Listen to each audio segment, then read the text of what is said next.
seule mission d'amener les âmes au Seigneur. Le peuple doit jouir de leur héritage. Et c'est le rôle de l'Église. Nous devons beaucoup prier. Nous devons avoir des intercesseurs comme Caleb, bien-aimé dans le Seigneur, comme Josué, qui avait l'Esprit de Dieu pour la libération de cette nation.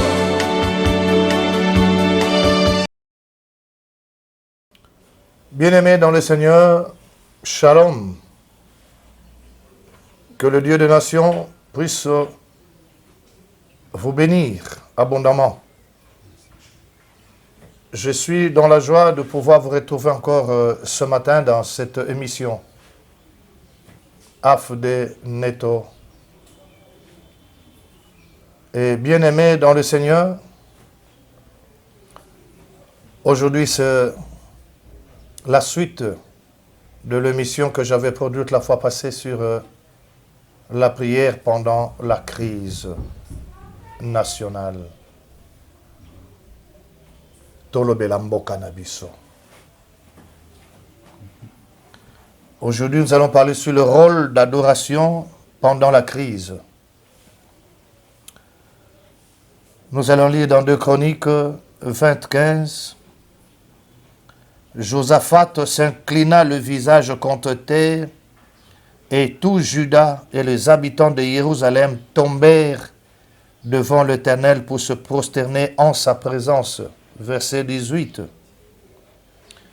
Nous avons aussi trouvé, bien-aimés, que Jacaziel a donné une direction prophétique sur ce que le peuple devrait faire. Le jour suivant, le peuple commença à bouger. Mais quelque chose s'est passé avant cela. Je suis certain que nous pouvons sentir le soulagement et la délivrance de l'Assemblée maintenant que Dieu a parlé. Quand vous assistez à une réunion de prière avec une certaine peur, une certaine tension, une certaine inquiétude ou quelque bien-aimé incertitude, et répandez réellement votre cœur devant l'Éternel. Vous vous sentirez soulagé quand le Seigneur vous parle. C'est le moment d'adorer le Seigneur. Quand vous commencez à adorer Dieu dans n'importe quelle situation, vous libérez même beaucoup de bénédictions du ciel. Nous demandons et nous devons comprendre le secret d'adoration dans l'intercession pendant la période de crise nationale. Quand les Israélites ont adoré l'Éternel, ils montraient leur foi et leur croyance dans la vérité de ce que Dieu leur a dit. La prophétie dans le verset 17 a dit « Tenez-vous là et vous verrez la délivrance que l'Éternel vous accordera ». Vous pouvez vous rappeler que Moïse a prononcé exactement le même parole à la traversée de la mer Rouge. Bien, Moïse avait tort. Dieu ne voulait pas qu'il reste à ne rien faire pour cette occasion. C'est pourquoi Dieu a dit à Moïse, « Lève ton sceptre et parle, et dis au peuple de traverser. » Ces jours-là, Dieu n'a pas voulu qu'il reste à ne rien faire et voir le salut de Dieu.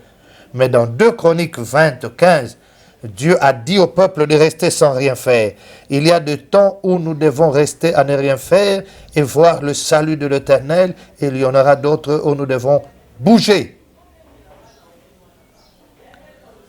Je voudrais aussi parler sur la célébration de louange.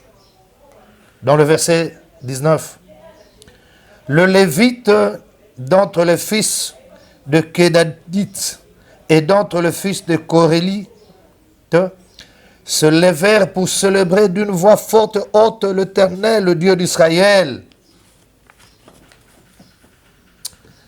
Après l'adoration, ils commencèrent à louer Dieu d'une voix forte. Ceux-ci louaient le Seigneur. L'intercession provoque une telle liberté. Ils ont intercédé. Dieu a entendu et a parlé. Maintenant, il y avait une grande sensation de soulagement. Les ennemis étaient toujours là, mais le peuple était maintenant délivré de la peur. Les intercesseurs sont le premier groupe de gens qui expérimentent le soulagement au temps de crise pendant que le reste du peuple a encore peur. Soit ils sont agités, s'inquiètent sur ce qui arrivera le lendemain. Ce ligne de récompense des intercesseurs. Si nous lisons le verset 21 et le verset 22, puis, d'accord avec le peuple, il nomma des chantres qui, revêtus d'ornements sacrés et marchant devant l'armée, célébraient l'Éternel et disaient, louez l'Éternel car sa miséricorde dure à toujours. Au moment où l'on commença le chant et les louanges, l'Éternel plaça une embuscade contre les fils d'Ammon et de Moab et ceux de la montagne de Séir qui étaient venus contre Juda et ils furent battus. Gloire au Seigneur. Alléluia. Le Dieu, nous avons un Dieu tout-puissant, bien-aimé, qui est capable de tout. Vous savez que c'est un Dieu de guerre même, qui donnait des directives au roi pour savoir comment il faut faire, par où il faut entrer, pour créer des embuscades dans le camp adverse. Dieu, c'est le plus grand stratège du monde. Alléluia. Bien-aimés dans le Seigneur, le peuple de Juda continue à louer et leurs ennemis se demandaient, êtes-vous fous pour chanter au temps de la crise nationale? Ils ne savaient pas que le peuple avait déjà les réponses de la part de Dieu. C'est pourquoi ils louaient. Mais eux, ils croyaient que bien aimés, ils étaient devenus de fous. Alors que la solution de Dieu était déjà là, ils commençaient déjà à danser pour dire qu'ils ont eu la victoire à travers leur Dieu. Nous devons obéir à ce que le Seigneur dit, même si les autres pensent que sa ligne de conduite est absurde. Pouvez-vous imaginer un peuple qui part à la guerre en chantant des cantiques de louange au lieu de cantiques de guerre? Alléluia! Nous devons apprendre ça aussi à nos militaires, à nos forces armées. Quand ils sont sur le terrain de bataille, il faut toujours louer Dieu. Il faut toujours louer Dieu, parce que Dieu est toujours avec eux. Alléluia. Bien-aimés, c'est un peu rare, parce que quand vous chantez, vous vous dévoilez. Au combat, vous faites moins de bruit possible pour que l'ennemi ne localise pas votre position. Mais, si le peuple avait tellement confiance en Dieu qu'il a envoyé ses anges et de l'autre côté, il y avait la crise. Après que Dieu nous ait donné la liberté, nous l'adorons, nous le louons et humblement obéissons à ses instructions, Dieu traverse de l'autre côté, comme il a fait ici, et cause la confusion dans le camp de l'ennemi. Quand le peuple de Juda est arrivé dans le champ de bataille, oui, bien-aimés dans le Seigneur, pouvez-vous imaginer un peuple qui part à la guerre en chantant des cantiques de louange au lieu de cantiques de guerre? C'est un peu rare, parce que quand vous chantez, vous vous dévoilez. Au combat, vous faites moins de bruit possible pour que l'ennemi ne localise pas votre position. Mais ici, le peuple avait tellement confiance en Dieu qu'il a envoyé ses anges et de l'autre côté, il y avait la crise. Nous devons apprendre aussi à nos voyants, guerriers, de phare d'essai, à chaque fois de chanter, de louer Dieu dans leur position où ils se trouveraient bien-aimés dans le Seigneur. C'est très important ça. Et quand le peuple de Juda a su cela, bien-aimés dans le Seigneur, après que Dieu nous ait donné la liberté, nous l'adorons, nous le louons, et humblement obéissons à ses instructions. Dieu traverse de l'autre côté comme il a fait ici et cause la confusion dans le camp de l'ennemi. Quel que soit le problème que la nation peut connaître, Dieu ne dort ni ne sommeille. Dieu voit tout. Il sait par où ils ont commencé et comment lui va faire pour le contrecarrer, pour donner la solution. Nous avons un Dieu qu'on appelle omniscient, omnipotent, omniprésent. Rien ne l'échappe, bien-aimé dans le Seigneur. Quand le peuple de Juda est arrivé dans le champ de bataille, il y avait un chaos total. Les ennemis se sont entretués. Les trois armées qui sont levées pour écraser Juda se sont détruites elles-mêmes. Cela parce que le peuple de Juda se sont disposés à chercher le Seigneur. Ils ont gêné et ont posé des questions à Dieu et l'ont écouté. Dieu a traversé de l'autre côté, s'est occupé de la crise. Bien-aimés dans le Seigneur, nous avons un Dieu tout-puissant. C'est lui le Dieu de solution. Vous voyez ce qui s'est passé avec Juda. Bien-aimés, ils se sont entretués entre eux.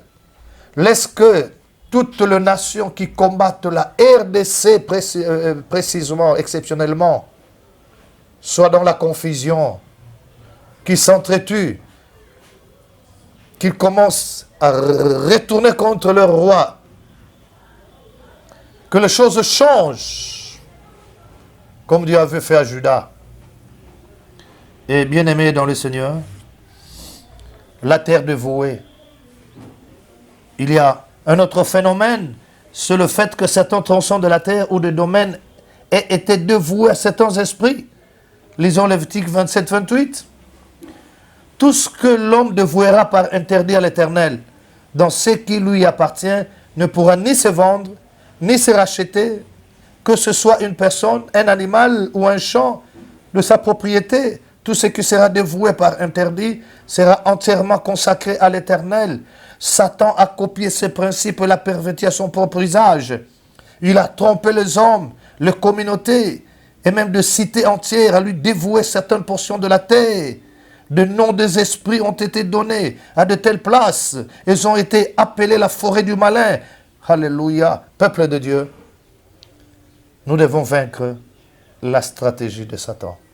Et ça sont des stratégies que j'applique moi personnellement pour ma nation. Quand je prie,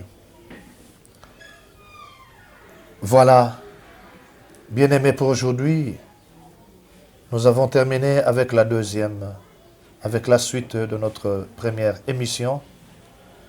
Que le Seigneur vous bénisse abondamment. Et nous savons que si nous suivons le principe de Dieu, la victoire est certaine, parce que la Bible déclare que nous marcherons de succès en succès et de victoire en victoire.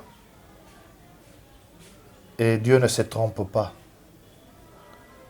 Ce que Dieu fait aujourd'hui, il sait comment il le fait, pourquoi il le fait, où il le fait, à qui il le fait. Voilà pourquoi, bien-aimés, le peuple, il ne faut pas s'attaquer, il ne faut pas refuser la volonté de Dieu. Quand Dieu vous donne un roi, il faut obéir à ces rois-là. Il faut prier pour les autorités là. Mais si vous commencez à aller à combattre Dieu, personne ne peut combattre Dieu et vaincre.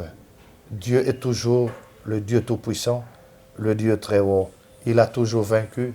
D'éternité en éternité, il vaincra toujours. Que la paix du Seigneur soit avec vous. Que la paix du Seigneur soit avec tout le roi et le peuple de toutes les nations du monde. Que Dieu soit glorifié. Tolobela Congo.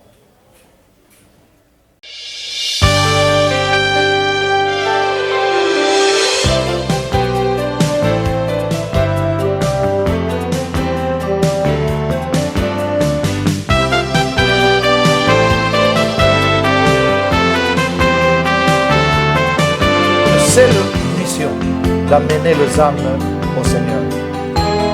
Le peuple doit jouir de leur héritage. Et c'est le rôle de l'Église.